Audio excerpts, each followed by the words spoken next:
pogchamps is upon us once again. That means all of us get to enjoy low elo chess in its most intense, competitive form as streamers new to the game battle it out for a big prize. And in this game, our protagonist will be Frank. You probably already know who Frank is. He's a TikTok and YouTube sensation, and in this game he was playing another YouTuber called Sykkuno. Frank actually showed his brilliance in this game, faltered in game 2, and went on to win a stunner in the tiebreak. So of course we have Frank, very principled man, starts off well, e4, e5. I'm going to go through this a bit quickly because of course this isn't a World Championship game, this is just pogchamps. So of course Frank get out of the knight, Sykkuno doing the same, just love to see it. Then we see bishop c4, bishop c5, Frank castles. What a principled man, following all his advice from his coach Gothamchess. Maybe next time we'll see him go for a Vienna. I don't know what he's got in his locker, but we're going to have to see. So knight to f6, just putting a bit of pressure, tickling that e4 pawn, d3 defending, d6 copying. And this is basically what you see at the sort of scholastic level or any lower level of chess. Beginners are always taught, get your pieces out, castle quickly, and you can't play with either of the guys. Both open up the bishops to come out, so we're going to see how the game progresses. Knight to c3, a6, bishop to g5, and then just b5, played by Sykkuno. Of course, bishop is hit. You think he dropped that back, but no, he captures on f6, and this leads to, of course, Sykkuno recapturing. In Frank's case, bishop to d5, now with this brutal, so someone call it an immortal pin versus this knight. Of course, the rook can move, and the bishop can get captured. Sykkuno's bishop's going to have to develop a bit unnaturally to b7 to defend that. So, of course, bishop to b7 on the board. Frank continues capturing. I think Frank loves just snapping pieces off the board. I don't think it's the best move, but he just loves hearing the sound of that capture taking place like most beginners do. So, of course, queen to d2. Frank connecting his rooks. Great play. Love to see that from Frank. Then we just see h6 from Sykkuno. Looks like a clean bundle of the pawn, but luckily the rook defends for now. But now, it's quite unclear where Sykkuno is going to castle. I mean, at this level, you want to get castled quickly, and this means your king is out of the centre. It's much harder for your opponent to attack you and generate any sort of counterplay against your king. But with this sort of odd pawn structure, it's unclear where Sykkuno is even going to place his king. So we see a3 by Frank, just preparing a move like b4 to get that bishop out of there and expand a little bit on the queen side. Rook to b8. Frank jumps into the middle of the board, attacking that very weak doubled f6 pawn. We see rook to g8 by Sykkuno, at least using his structure advantage to get a nice open file to the king. So you like to see that Alpha Zero style. We see queen takes h6, grabbing that free pawn. f5 by Sykkuno, striking back, almost Sveshnikov style, using the doubled pawns as a battering ram to break the white centre. But Frank's not messing about. Knight to f6 check. Now the king has well and truly lost the castling rights, and he just continues grabbing and bulldozing. Knight takes g8, winning the exchange. Queen takes g8. Queen g5 check. Queen takes g5. Knight takes g5. Now he's converted into an endgame, up a pawn and an exchange. So let's see how he can do. Bishop takes d4. Rook a to b1 defending. King to f6, Sykkuno sliding in. He goes knight a7 check. King g6. Oh no. Where's the knight even going to go? He can't go to the back rank because the knight comes. Frank's knight is actually trapped. So we just continue. c3, counter-attacking the bishop. Bishop to c5. E takes f5 check. King takes f5. And now rook b to c1. He's preparing to expand more and more in the centre. But this knight is trapped. I'm not sure how Frank's going to deal with this. And if he loses that knight, the material is going to be level. But Frank will have the two rooks, which is an advantage. So rook's g8, g3, king's g6. Trying to pick off that knight. Now d4. Then here Sykkuno makes a big mistake. He decides it's an even trade, but he could have won the knight. If he calmly just dropped the bishop back, this knight from Frank is not going anywhere. And he could win that on the next move. But instead, he decides to capture. Maybe he was in time trouble. I'm not quite sure. Frank captures the bishop instead. He takes c5. Now there's a big queenside bind here. It's not clear how this game is going to continue, but Frank decides to go b4, striking. Wants to clarify that side of the board. Of course, captures. And now, I like what Frank's doing here. He's opened up his rook. His rook has now been developed without him having to move it. I think all he should do is get this other rook in the game. And he's going to be absolutely laughing, because with this structure, he's not going to struggle to pick up these pawns and win a pretty simple endgame. So, of course, rook d8 played. And that blunders the bishop. Rook takes c6. Now Frank is up a full piece. And there's no doubt he's going to win this one. Even with Frank's, let's just say, self-sabotaging credentials. So, of course, we see rook to d7, rook takes a6, c6, rook takes c6. Frank absolutely hoovering up here. Rook d4, rook c7, king g7, rook c5. Now it's the endgame, so a bit of shuffling takes place. Frank grabs the pawn, keeps pushing. He's going to promote here. Good technique here, freeing up the pawns to move. That pawn's marching down the board at an alarming rate. Checks. Pawn moves another square. King d8. Rook checks in the back rank. Now the promotion square is just free. He promotes to a queen. That queen protects the rook. It's not a sacrifice. After captures, he's just up a full rook. And I'll just quickly speed through the conversion process. Very nice here by Frank. Just pushing that pawn. Queens. Bringing the rooks over and just going for a nice, cheeky ladder mate. So bang. Frank wins game one. Absolutely ecstatic. I think this is one of almost near his peak rating of 900, so he's playing out of his mind. But then, of course, we have game 2. Game 2, here we go.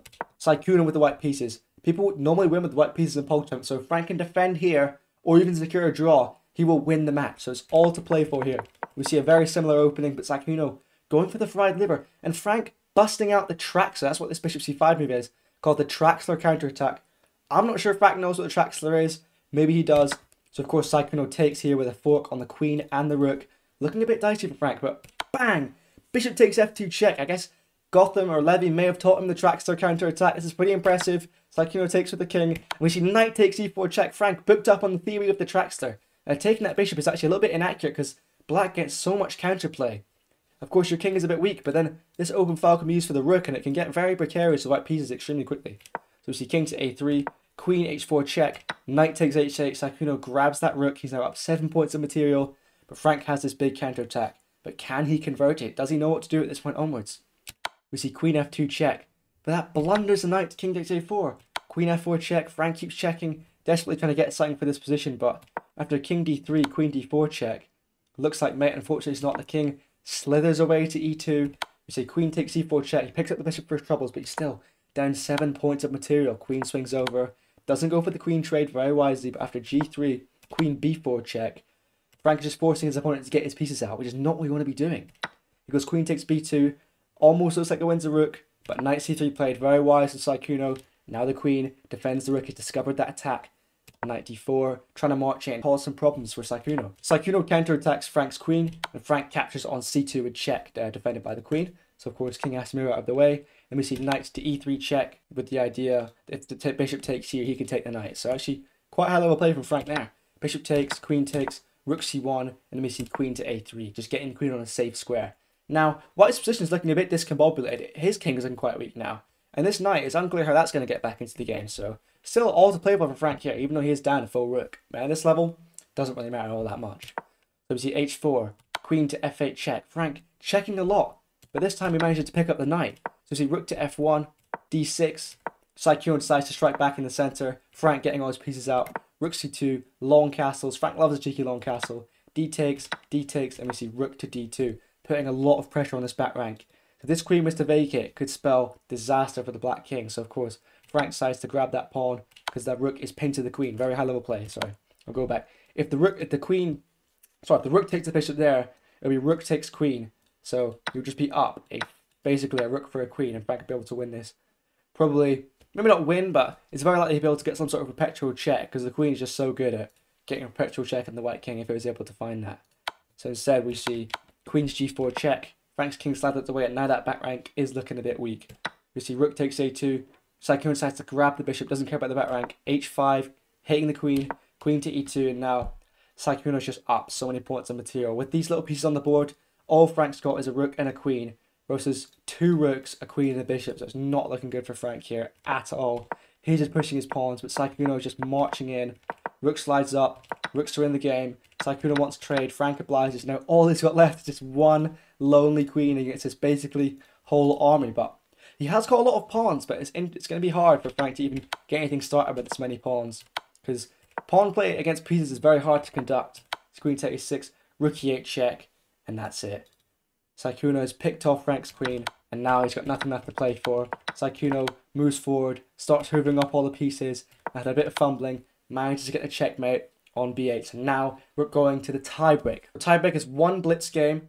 The winner moves on to the next round, gets 3 points, and the person with white is decided by whoever had the highest accuracy average across 2 games. Frank had the higher accuracy of the 2, so he would start with white in the blitz tiebreak. The time control is 3 minutes and 5 seconds per person. Frank again begins e4. e5 on the board, knight c3, going for the Vienna variation. He's obviously saved this for the tiebreak because it gives Sykkuno much less time to try and calculate or think of any prep he might have learned against this. So we see knight to f6, f4, the Vienna gambit in fact on the board, and then bishop to c5 by Sykkuno. But this allows Frank to take, so he just takes, that knight is kicked out of there, and in fact, that is just hanging. Queen takes g4, Sykkuno is down a full piece straight out of the opening. So he tries to counterplay a little bit. Frank keeps gobbling, capturing on b7, and after captures back, that rook in the corner is hanging. Frank takes, queen moves out of the way. And if I were him, I'd probably just trade the queens. It's a very easy endgame to convert, but he continues grabbing. Queen takes e5 check. King f8. I mean, if the pawn is free, why not take it? Now if queen takes c5 check, Sykkuno is losing the house and the kids. It is all falling apart for him right now.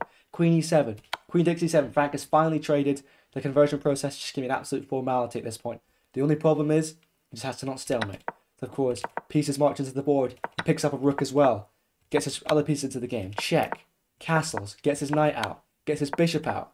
Bishop to e7. King moves out of the way. Rook to e1. King slides forward. We see e5. Bishop back to defend the pawn. Sykkuno finally gets his knight out.